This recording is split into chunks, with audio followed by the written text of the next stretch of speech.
इसलिए बार बार आइए, बार बार इस कथा का रसस्वादन करिए, ताकि जो आनंद ऋषियों ने लूटा वो हम सब यहाँ मिलकर लूट पाए।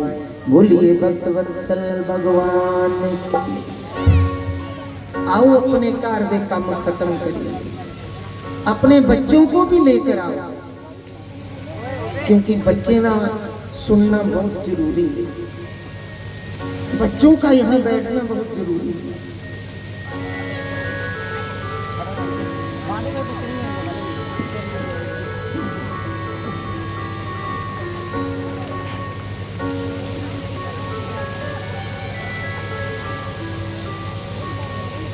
तो ये वो कथा है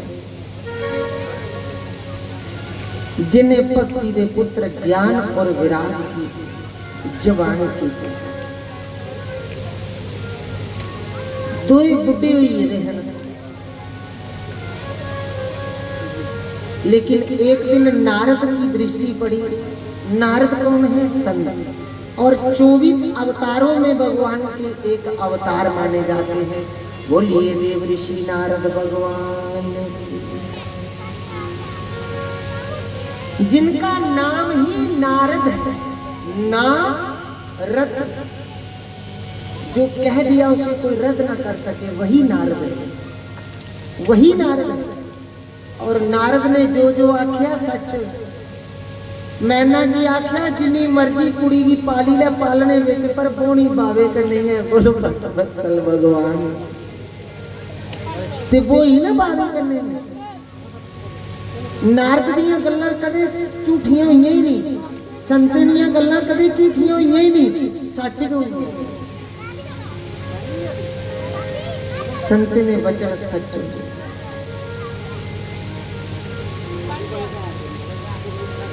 गौरा पगावालिए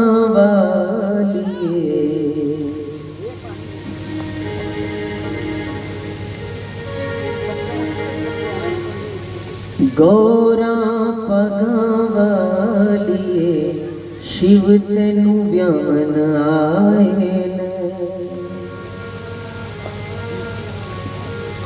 नारद और मैना का ध्यान किया तो मुझे शंकर के विवाह का भजन याद आ गया। तो आइए 2 मिनट गुनगुनाएं। गौरा पगावालिए, शिव तेनू ब्यावन आए न।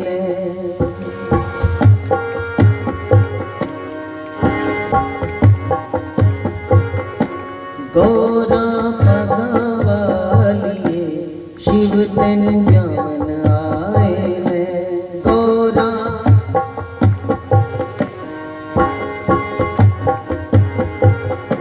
शिव तेनू ब्यावन आए न। शिव तेनू ब्यावन आए न। नाल ले जावन आए न, नाल ले जावन आए। गौरा पगावालिए, शिव तेनू ब्यावन आए न। गौरा पगावालिए, शिव तेनू ब्यावन आए न। दोनों हाथ उठा के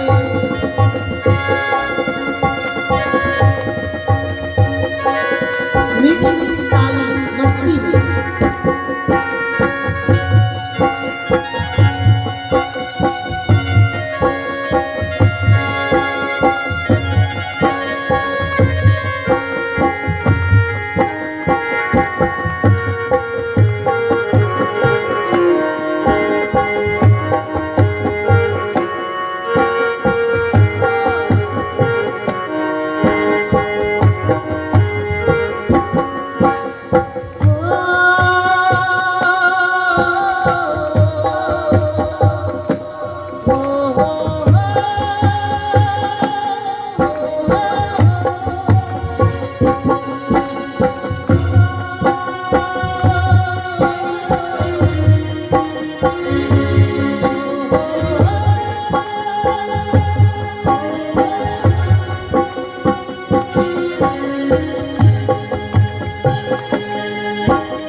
तेरे दर ते आए ने, आज तेरे दर आए ने, आज तेरे दर ते आए, नाल ले जावन आए ने, नाल ले जावन आए ने, गौरा पगा वालिए शिव तैनू ब्यावन आए ने, गौरा पगा वालिए शिव तैनू ब्यावन आए ने।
आज तेरे दर ते आए ने, आज तेरे दर आए ने, नाल ले जावन आए ने, नाल ले जावन आए ने, गौरा पगा वालिए शिव तैनू ब्यावन आए ने, गौरा करवा वालिए शिव तैनू ब्यावन आए, शिव तैनू ब्यावन आए, शिव तैनू ब्यावन आए, शिव तैनू ब्यावन आए।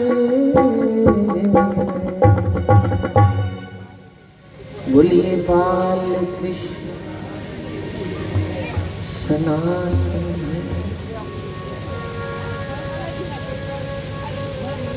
तो नारद संत है,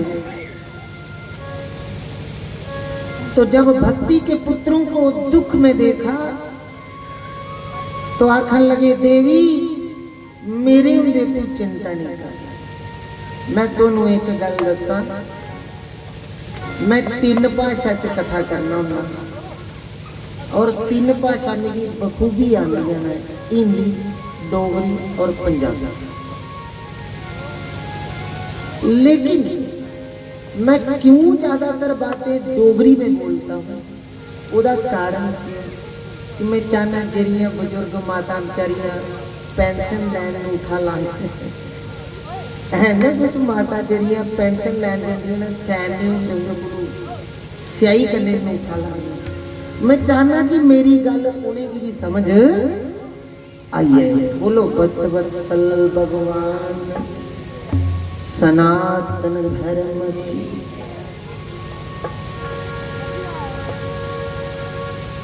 तो मैं सुनाना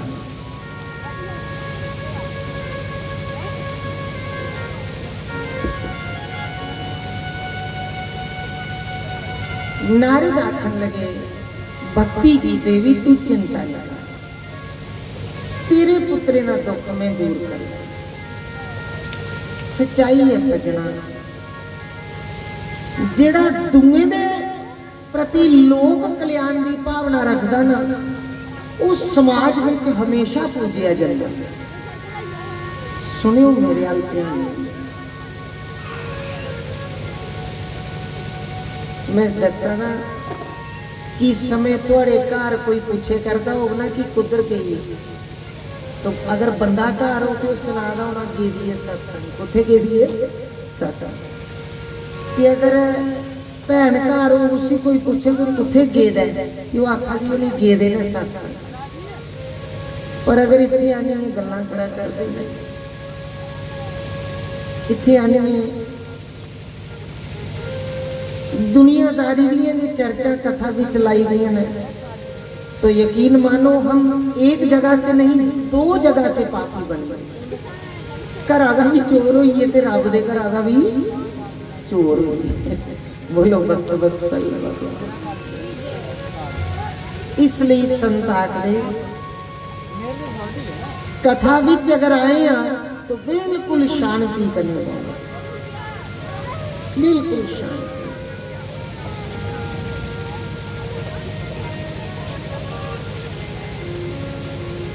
सुनांदे एक कोई मौलवी था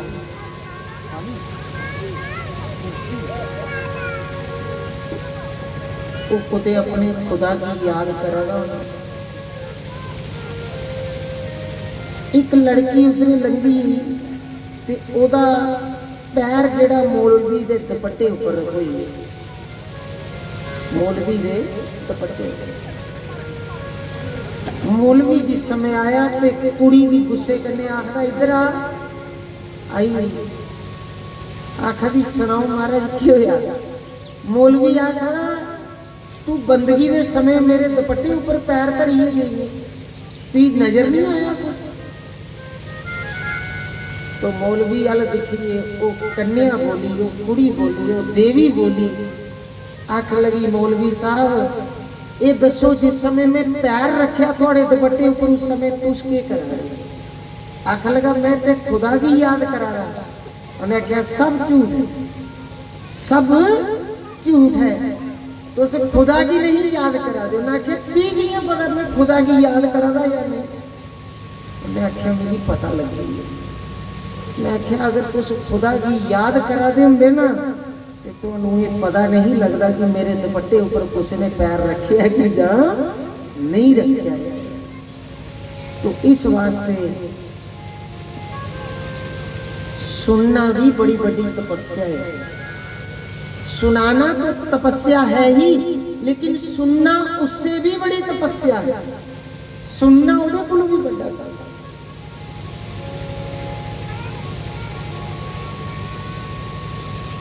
तो जो परोपकार की भावना मन में रखते हैं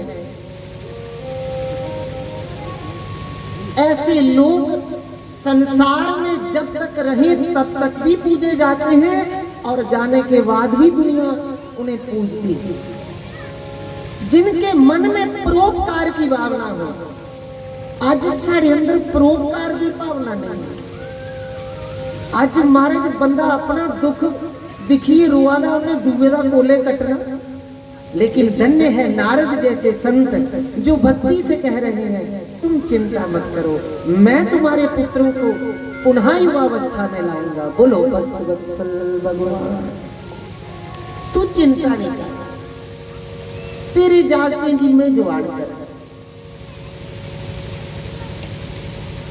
जेड़ा दुए दुख की अपना संत कौन है संत कोई वस्त्रों का नाम संत नहीं है धोती कुर्ता डाल लिया वो संत नहीं संत वेश में काल नेमी भी हो सकता है संत वो है प्यारे जो दूसरों के दुखों को अपना दुख समझे और दूसरों के सुखों को अपना सुख समझे जिसके मन में परोपकार हो दया भाव हो धर्म के प्रति प्रेम हो राष्ट्र के प्रति प्रेम हो अपने राष्ट्र की गौ माता के प्रति प्रेम हो राष्ट्र के संतों के प्रति प्रेम हो वो संत चाहे वो किसी भी वस्त्र में हो वेशभूषा से मैं इतना लगाव नहीं करता सच कह रहा हूं मैं बंदे की 12 ना दिखी हुई जजमेंट नहीं करता मैं उसे तब पहचानता हूं जब वो अपनी वाणी से कोई 4 शब्द कहे उन्हें आख्या शरीर एक दुकान है और जुबान इस पर लगा हुआ ताला जब ताला खुलता है तभी पता चलता है कि अंदर सामान कैसा है बोलो भक्त वत्सल भगवान फिर भी पता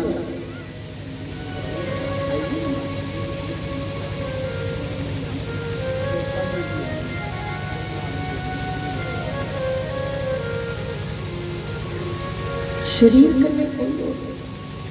शरीर ते गुरु दा भी मिट्टी है ते चेले दा भी मिट्टी है, लेकिन बात यहाँ कुछ और है। तो आज साढ़े विच राष्ट्रीय स्वयं सेवा संघ जम्मू कश्मीर दे जेड़े प्रधान ने अनुराग जी, वो आज हमारे बीच में यहाँ आए हैं। एक बार जोरदार तालियों से उनका सभी स्वागत करें। स्थान काशी यूपी से आए हैं, बोले शंकर की नगरी से, बोलिए शंकर भगवान की। मैं भी अभी परसों ही काशी से आया हूँ। काशी, चित्रकूट, अयोध्या, मंदाकिनी के किनारे जो तटीय स्थान है, बड़ा आनंद मिला वहां संतों के दर्शन कर कर। तो जाना चाहिए, भ्रमण करने से बहुत कुछ सीखने को मिलता है। जब तक कुएं का मेंढक कुएं से बाहर ही नहीं निकलेगा, वो कैसे जानेगा कि समुद्र कितना विशाल है। अगर समुद्र को जानना चाहते हो तो फिर तुम्हें कुएं से बाहर निकलना पड़ेगा। बोलो भगवत्सल भगवान। तो आज हमारे बीच वो यहाँ आए हैं, तो मैं उनसे अनुग्रह करूंगा कि वो चंद शब्दों द्वारा, अपनी वाणी द्वारा जो भी अपने प्रवचन हैं वो संगत के सामने रखें। जय सिया राम, श्री राम, जय राम, जय जय।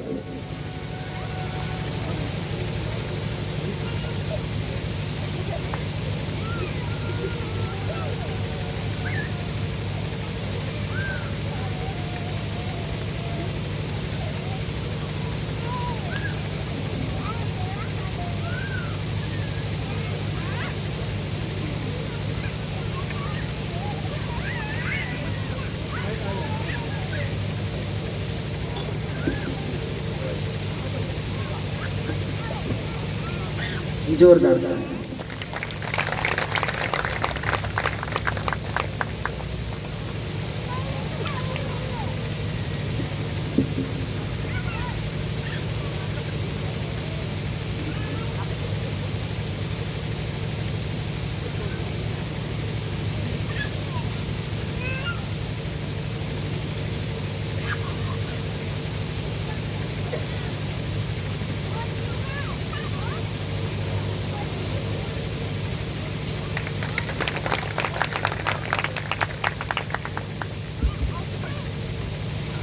मंच पर उपस्थित,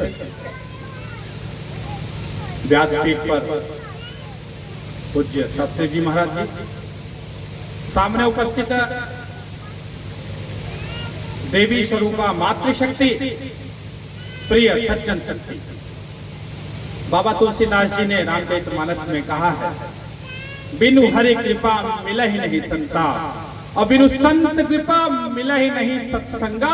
जब हमारे जीवन में परमात्मा की कृपा हुई तो हमें संत के रूप में राकेश शास्त्री जी का दर्शन हुआ, और जब इनकी कृपा हुई तो हमें सत्संग सुनने को मिल रहा है।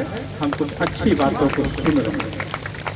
अपने जीवन के अंदर सत्संग के माध्यम से व्यक्ति अपने सुन करके व्यक्ति अपने अंदर के कपाट को खोलता है, भगवत का दर्शन करता है। उसी का नाम है जीवन की एक सुंदर यात्रा प्रारंभ करने की दिशा। सत्संग क्यों सुनते हैं? इसी नाते सुनते हैं कि अपना जीवन सुंदर हो जाए। सत्संग के माध्यम से अपने जीवन की यात्रा और सुंदर हो जाए और सुगम हो जाए। परमात्मा की बड़ी कृपा हमारे ऊपर बरसे, इस नाते हम सत्संग सुनते हैं। भगवान राम राजा दशरथ के पुत्र थे, अयोध्या के नरेश थे, एक सामान्य मनुष्य थे, लेकिन उनको क्या कहा जाता है? मर्यादा पुरुषोत्तम भगवान राम। पुरुषों में जो उत्तम है वह पुरुषोत्तम है। उस पुरुषोत्तम का नाम प्रभु राजा राम है।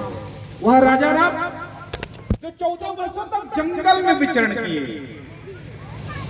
पिता की एक बात मान करके उस अयोध्या की गद्दी को त्याग दिया जरा कल्पना करिए, विचार करिए, आज के कलयुग में कोई बाप अपने पुत्र को कहे घर छोड़ करके तुमको 14 साल के लिए जंगल में जाना है, तो मुझे लगता है वो बेटा जाकर के हाई कोर्ट में रीट दायर करेगा। लेकिन मेरे प्रभु राम ने अपने पिता की बातों को मान करके 14 साल के लिए जंगल में चले गए। और जंगल में गए तो उत्तर की तरफ नहीं गए जहां सुख था, जहां वैभव था। कहां गए? दक्षिण की तरफ गए जहां रावण जैसा आताताई उसका साम्राज्य था। वहां मेरे प्रभु राम जाकर के 14 साल तक जंगल के अंदर अपना जीवन व्यतीत किए। सिर्फ जंगल में घूमे नहीं, तो उस जंगल में रहने वाले सभी समाज को संगठित कर दिया। क्या वनवासी, क्या गिरिवासी, क्या बंदर, क्या भालू, क्या गिलहरी, सबको संगठित करके एक बड़ी शक्ति खड़ा किया उस रावण के खिलाफ, उस रावण के अहंकार को समाप्त करने के लिए, उस रावण के साम्राज्य को समाप्त करने के लिए। इस नाते शक्ति की बड़ी आवश्यकता है। यहाँ मेरी माताएं बैठी हैं। माँ, आप किसी से कम नहीं हो, आप ही सावित्री हो, आप ही जीजाबाई हो। परमात्मा ने जो ताकत आपको दिया है वो किसी को नहीं दिया है। आप चाहो तो राम को जन्म दे सकती हो, आप चाहो तो कृष्ण को जन्म दे सकती हो, आप चाहो तो शिवाजी महारानी लक्ष्मीबाई को जन्म दे सकती हो। ये ताकत सिर्फ आपके अंदर है। आज भी राम की आवश्यकता है। आज भी चौराहों पर रावण घूम रहे हैं। हमें अपने घर के अंदर राम भी खड़ा करना है तो माता जानकी भी खड़ा करना है। इस नाते आपको शक्ति बन करके अपने घर के दरवाजों को मजबूत करना है। मेरी माता, इस समय का जो समय चल रहा है बड़ा कठिन दौर है। इस नाते कहा गया है बिना शक्ति का कुछ संभव नहीं है। जग नहीं सुनता कभी दुर्बल जनों का शांति प्रवचन, सर झुकाता है उसे जो कर सके ऋतुमान मर्दन, जो कर सके ऋतुमान मर्दन। बिना शक्ति के कुछ संभव नहीं है। इस नाते माताओं में कहता हूं, कुछ सोना चांदी कम खरीद लीजिए, आप कुछ सोने की अंगूठी कम पहनिए, लेकिन घर के अंदर कुछ लोहा जरूर खरीदिए। ये हाथी, ये आपका गाड़ी, ये आपका घोड़ा, ये आपका बंगला, ये तभी काम में आएगा जब आपके घर के अंदर लोहा रहेगा। बिना लोहे के आपकी सुरक्षा संभव नहीं है। इस नाते ये सोना चांदी काम आने वाला नहीं है। लोहा की आवश्यकता है। बिना शस्त्र के शास्त्र की भी रक्षा नहीं हो सकती। एक हाथ में शस्त्र चाहिए तो दूसरे हाथ में शास्त्र चाहिए, तब जाकर के धर्म की, परिवार की, समाज की रक्षा होगी। इस नाते आपको खड़ा होना पड़ेगा। अपने पुत्र को शिवाजी महाराज बनाना पड़ेगा, राम बनाना पड़ेगा। माता जीजाबाई का नाम नहीं सुना होगा। मैं बताऊं, शिवाजी महाराज जी थे, उनकी मां का नाम जीजाबाई था। 8 साल की अवस्था में माता अपने महल में बैठ करके रो रही थी। पिता का आगमन हुआ। पिता कहते क्यों रो रही हो? माता जीजाबाई ने कहा, मेरी तुलजा भवानी को मुगलों ने जंजीरों में बांध कर रखा है, पिताजी इसको मुक्त करा दीजिए। पिताजी ने कहा, मैं मुगलों का नमक खाता हूँ बेटी, उनके सामने नहीं बोल सकता। माता फिर रोती है, एक नया संकल्प लेती है कि मेरी शादी होगी, जो मेरा पति होगा उसको बोल करके अपने सपनों को पूरा कराऊंगी। शादी होता साजी भोसले के साथ। शादी के पहले दिन ही माता जीजाबाई अपने पति से निवेदन करती है, मेरे बचपन का स्वप्न है, मेरी कुल देवी तुलजा भवानी को आप मुक्त करा दीजिए। उनके पति ने भी कहा, मैं मुगलों का नमक खाता हूँ देवी, उस पुत्र को मैं ऐसा बनाऊंगी जो मेरे सपनों को पूरा करेगा, जो मेरे तुलजा भवानी को मुक्त कराएगा। महादेव की कृपा से माता जीजाबाई के गर्भ धारण हुआ। जब गर्भ 7वें 8वें महीने में पहुंचा तो माता जाती है ज्योतिषाचार्य के पास और कहती है, मुझे ऐसा पुत्र चाहिए जो हमारे सपनों को पूरा कर सके, जो हमारी तुलजा भवानी को मुक्त करा सके। ज्योतिषाचार्य ने कहा, ऐसा ही होगा अगर इस नक्षत्र में, इस दिन, इस तिथि, इस समय में अपने पुत्र को अगर आप जन्म देती हो तो आपका पुत्र जैसा आप चाहती हो वैसा खड़ा होगा। माता आती है, गर्भ जब 9वें महीने उस दर्द को रोक लेती है, उस नक्षत्र, उस काल, उस समय को प्रतीक्षा करती है और शिवाजी महाराज को जन्म देती है और कहती है, शिवा तुझे राजा नहीं बनना है, तुझे सेना नायक बनना है, तुझे अपनी माता के सपनों को पूरा करना है। वह माता जीजाबाई कलम नहीं थमाती है, अपने पुत्र शिवाजी के हाथों में तलवार थमाती है, भारत का सिरमौर बना देती है। इस नाते माताओं, ये सारा कुछ आपके हाथों में है। आपको कैसा सुंदर भारत बनाना है, कैसा अपना घर सजाना है, कैसा अपना परिवार बनाना है, ये आपके हाथों में है। सिर्फ रोटी बनाना आपका काम नहीं है, परिवार को खड़ा करना, परिवार को बना जाना, ये आपका काम है, ये आपको करना पड़ेगा। मैं क्यों ऐसा बोल रहा हूं? क्योंकि इस समय का काल जो है बहुत कठिन है। कुछ लोग आते हैं, नाम सुन, कुछ जिहाद भी चलते हैं, नाम सुना होगा लव जिहाद का। कुछ आते हैं, नाम बदल करके आते हैं, हमारे बहन बेटियों को अपने चक्कर में फंसा करके हमारी बहन बेटी को निकाल करके ले जाते हैं। 6 महीने बाद उसके 32 टुकड़े मिलते हैं। क्यों? क्योंकि अपने बेटियों को हमने सती सावित्री नहीं बनाया, सिया नहीं बनाया, जानकी नहीं बनाया, वो घर की मर्यादा को भूल गई। इस नाते ऐसे राक्षसों के साथ निकल जाती है और फिर वो राक्षस उसके 32 टुकड़े करके छोड़ देते हैं। इस नाते अपनी बेटियों को माता जानकी बना दीजिए। मेरी माता जानकी उस रावण के दरबार में थी, रावण को हिम्मत नहीं था, मेरी माँ को छू ले रावण जाता था, जल उठता था। अपने बेटियों की आंखों में ऐसा शौर्य डालना है, अपने बेटियों की भुजाओं में ऐसी ताकत डालना है। चिट्टा जिहाद चलता है, नशे का जिहाद चलता है। ये राक्षस क्या चाहते हैं कि हिंदू समाज का नौजवान चिट्टे की जिहाद में फंस जाए, शादी भी ना हो, घर भी समाप्त हो जाए, ये गांव शमशान बन जाए। अरे अपने बच्चों को बचा लीजिए। इस नाते हम सबको खड़ा होना पड़ेगा इस सुंदर भारत के लिए। मैं बार बार कहता हूं, कुछ बने चाहे न बने, राम की गिलहरी जरूर बन जाए। वह राम की गिलहरी समुद्र में जाकर के अपने शरीर को गीला करके आती थी, रेत में लौटती पड़ती थी, उस रेत को ला करके जो सेतु बन रहा था, उस सेतु के दरारों को भरने का काम करती थी। प्रभु राम जी ने बुलाया और पूछा, तू क्या कर रही है? गिलहरी ने कहा, हे प्रभु, मेरी माता जानकी जल्दी आ जाए, इस नाते इस पुल के दरारों को भरने का काम कर रही हूँ। भगवान राम ने कहा कि तेरे रेत डालने से पुल नहीं बन जाएगा। बड़ा सुंदर जवाब दिया, कहा, हे मेरे राजा राम, हे मेरे प्रभु, मुझे नहीं पता कि मेरे रेत के कण डालने से पुल बनेगा कि नहीं बनेगा। इतिहास के पन्ने में जब लिखा जाएगा इस पुल बनाने वालों में कौन कौन था, मेरी पीढ़ी मेरा नाम लेके तर जाएगी, तर जाएगी, तर जाएगी। हम सब गिलहरी बन करके सुंदर भारत के लिए, अपने परिवार के लिए, अपने गांव के लिए, अपने देश धर्म समाज के लिए माता आप जीजाबाई बन जाइए। सुंदर भारत, भव्य भारत, दिव्य भारत, ये फिर से परम भारत खड़ा होगा। इतना कहते हुए अपनी वाणी को विराम देता हूँ। भारत माता की, भारत माता की जय श्री राम, जय जय श्री राम, नमः।